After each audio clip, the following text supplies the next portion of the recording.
Hi dear students, this is Amudavalli, your maths teacher.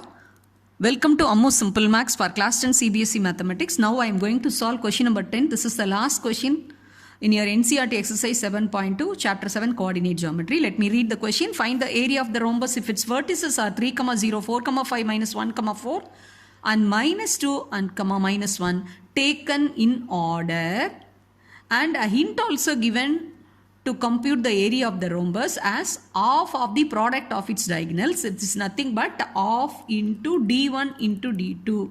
That is, the product of the two diagonals should get divided by 2.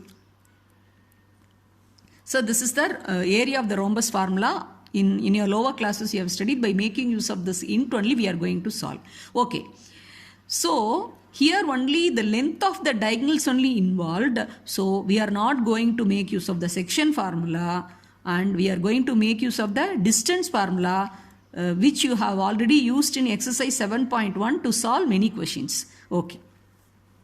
And another important thing you have to observe, here it is given the area of the rhombus you have to compute with the vertices, with the 4 vertices, that to be taken in order. So when you are drawing a figure for your understanding, when you are drawing the rhombus, you have to name the 4 vertices in order.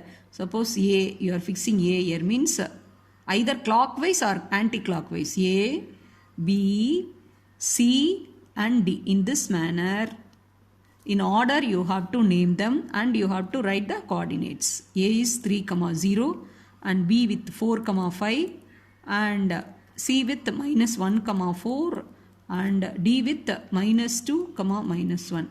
Now we have to find out the length of the diagonal. So let us join AC and let us join the points B and D. So let this AC will be the diagonal D1 and BD will be diagonal D2. Okay. Now let us write the distance formula and evaluate the lengths of the two diagonals. The distance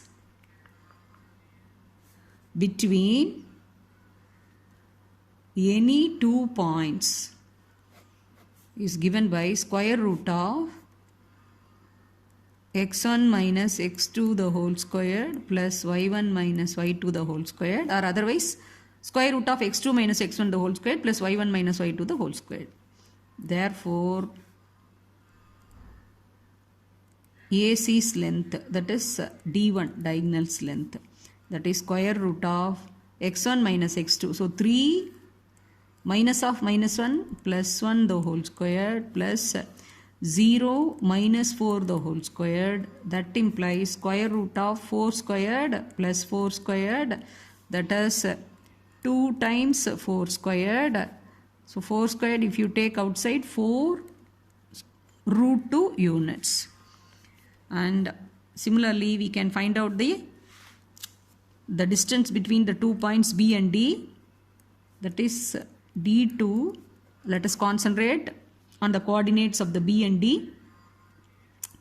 x1 minus x2 the whole squared. So 4 minus of minus 2 plus 2 the whole squared plus 5 minus of minus 1. So plus 1, 5 plus 1 the whole squared. So that is equal to square root of 6 squared plus 6 squared. So 2 times 6 squared within square root. 6 squared, if you take it outside, 6 and within square root 2. So root 2, 6 root 2 units. So the area of rhombus ABCD equal to half into D1 into D2 square units. That implies half into the distance between AC and the distance between BD. So that is half into 4 root 2 into 6 root 2. So that implies 4 into 6, 24. So half into 24. Root 2 into root 2 is 2. 2 get cancelled. So that gives you 24 square units. Hence, the area of the rhombus equal to 24 square units. This is the required answer. I hope you would have understood the solution part. It's easy, and at the same time, it's a very important question. If you have any doubt, you can ask in the comment section. Thank you, students.